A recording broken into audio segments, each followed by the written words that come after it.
Crisabel ug Elsa sa usa ka karinderya sa dapin sa dalanan, tabuk kara sa Municipal Government Center. Sa karinderya sila mukaon kada paniudto sa mga adlaw sa trabaho tungod kay barato lang ang pagkaon. Kumusta naman imong love life? Nakadungog ko nga nag-leave daw ka tong miaging semana. Ay, dili man to bakasyon o dili pud bahin sa akong uyab. Naaprubahan sa mayor ang akong hangyo nga mutambong sa usa ka training sa Do No Harm. Natapos sa paniudto si Crisabel ug Elsa. Unsa? Ngano nga kinahanglan man nimo ang training mahitungod ana? Ang dili pagbuhat sa daotan na naman na sa Biblia. Nasa Code of Ethics sa medical nga propesyon. Ang training dili bahin sa prinsipyo sa dili paghimo og kadautan. Bahin kini sa usa ka basihanan ug mga himan. Si Crisabel ug Elsa naglakaw balik sa opisina. Gusto ni Elsa nga makahibalo. Manusbid man sabta ana, uy. Unsa man dayang kaalainan sa pagbuhat og do no harm sa akong pagsabot og do no harm sa imong giadtuan nga training. Parehas naman siguro na sila. Sultihan ta ka bahin ana unya. Basta dili ni siya tungod sa pagbuhat sa kadaot sa tao ug sa mga butang na atong kasagaran na sabtan. Si Elsa sa iyang lamisa sa sulod sa Municipal Health Office.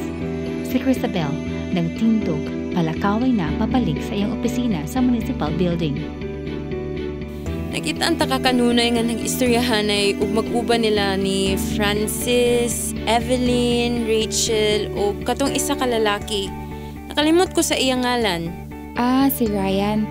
Taga-Agriculture Office. Oo, siya ang leader sa core group.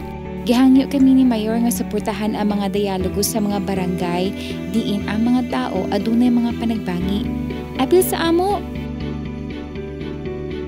Tungod sa gusto ni Elsa makahibalo ug higala sa ni si Crisabel, miapil si Elsa sa core group ug nangayo og pagtugot gikan sa iyang boss nga moapil sa usa ka session sa pagpaambit sa Do No Harm. Giapil sa mayor ang iyang ngalan sa memorandum nga nagtugot sa mga kawani sa lokal nga gobyerno nga mag-leave ug mosalmot sa usa ka adlaw nga session sa pagpaambit.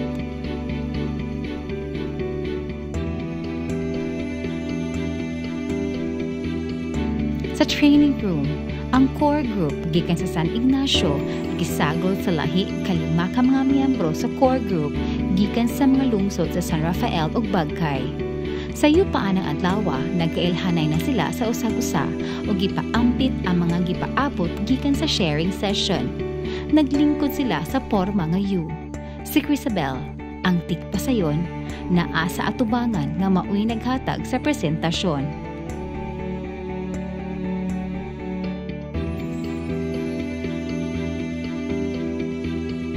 Magsugod ko ani nga pangutana. Unsaon naman nikayan sa bisan unsang tabang ang paglikay nga dili makadaot sa usa ka sitwasyon nga adunay panagbangi? Unsaon kini nga makatabang sa mga katawhan nga mapalayo sa sitwasyon ug mag-focus sa mga alternatibo sa pagsagubang sa problema nga nakabase sa panagbangi? Kanang duha adunay nagkalain-lain nga buot ipasabot. Ang usa mao ang usa ka basihan o usa ka pamaagi sa pagkasensitibo sa panagbangi. Ang gamay usa ka prinsipyo nga kasagaran ng nahibal-an na sa kadaghanan nga usa ka moral nga prinsipyo.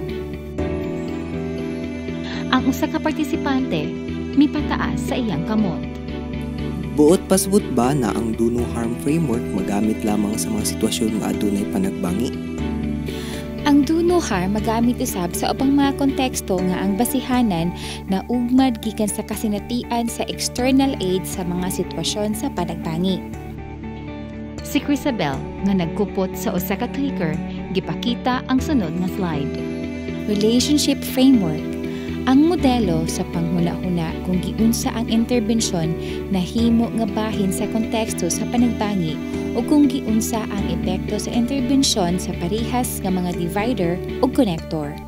Action framework. Ang modelo kung giunsa ibutang ang laraw sa relasyon sa paglihok. Ang framework sa relasyon sa Do No Harm naggiya kanato sa pagtuki. Ang action framework naggiya kanato sa paggamit sa atong pagtuki aron mapahibalo ang maong programa o estratehiya. Gipakita ni Crisabel ang iyang sunod nga slide. Ang unong kaleksyon sa Do No Harm. Unang leksyon, ang bisan unsang interbensyon nga mosulod sa usa ka konteksto nahimo nga bahin sa konteksto. Ikaduhang leksyon, ang matag konteksto gihulagway sa duha nga mga hinungdan, dividers o connectors. Ikatulo nga leksyon, ang bisan unsang interbensyon makigsulti ngadto sa mga dividers o mga connectors. Ang ikaupat nga leksyon, actions and behaviors have consequences. Ikalima nga leksyon, ang mga detalye sa interbensyon adunay hinungdan. Ikaunom nga leksyon, kinahanglan adunay mga kapilian aron malikayan ang kadautan ug maghimo og usa ka butang nga labing makaayo.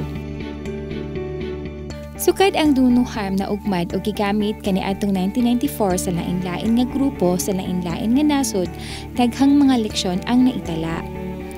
Nasumada kini sa unom nga makita sa slide. Gipataas ni Elsa ang iyang kamot. Usa ako ka nurse. Unsa ang kalabutan ni anang mga leksyon ngadto sa unsa ang among ginabuhat sa Municipal Health Office? Isip anaa sa usa ka lokal nga gobyerno na anak kita sa sulod sa konteksto sa maong munisipyo.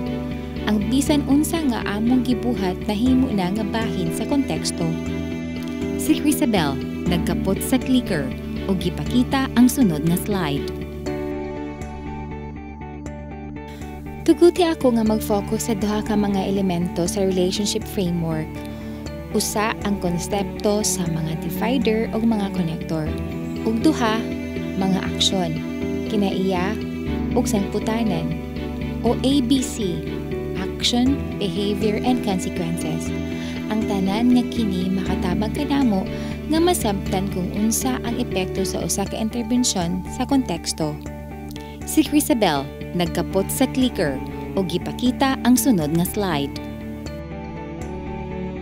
Nagisgud ba kita sa katawhan o sa individual? Dili, wala sila magtumong sa mga tao o mga individual o mga grupo.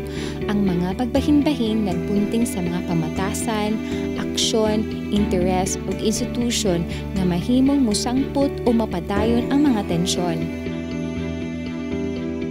Ug unsa ang mga konektor? Aduna kanunay mga non-violent nga mga realidad sa bisan unsang panagbangi. Ang parehas nga mga hinungdan, pamatasan, aksyon, interes, institusyon, mahimo usab nga magkahiusa sa mga tao, maminusan ang mga tensyon ug musangpot sa maayo nga panagtinabangay. Ang mga connector gihulagway usab nga mga local capacities for peace or LCPs. Gipakita ni Crisabel ang sunod nga slide. Tuguti ko nga hisgutan ang ABC sa Do No Harm ug sulayan nato nga susihon ang action framework pinauyon sa unsa ang tinuod nga atong gibuhat karon sa ilawom sa COVID-19. 5 ka mga lihok sa usa ka interbensyon nga mahimong makadaot. Una, pagpangawat o pagbalhin-balhin sa mga butang nga mahimong hinungdan sa panagbangi. Ikaduha, mga epekto sa merkado. Pagtuhop sa mga gamit sa gawas na mahimong makabalta o makapausab sa supply, panginahanglan o presyo sa mga butang sa mga lokal nga merkado. Ikatulo, mga epekto sa pag-apod-apod. Pag-apod-apod sa mga butang nga gipalabi ang usa ka grupo kaysa ubang mga grupo. Ikaupat, mga epekto sa pagpuli. Paghimo og mga istruktura nga hulip sa mga kasamtangan nga paglihok sa sistema o istruktura. Ang ikalima, mga epekto sa legitimization. Paghatag o pagkalihitimo sa usa ka grupo o namuno nga adunay panagbangi sa uban pang leader o grupo.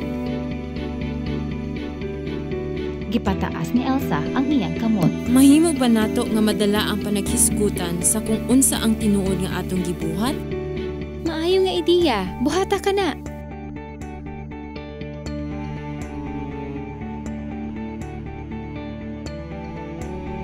Naglingkod sila sa salog.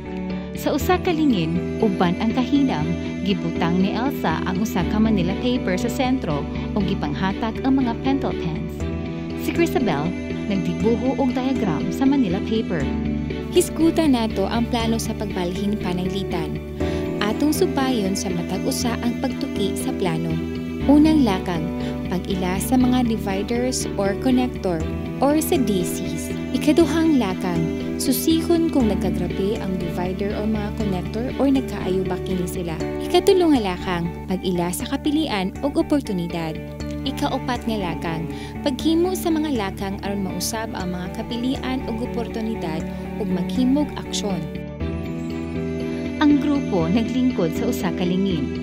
Ang mga partisipante nagtan-aw sa Manila paper nga adunay mga speech bubbles.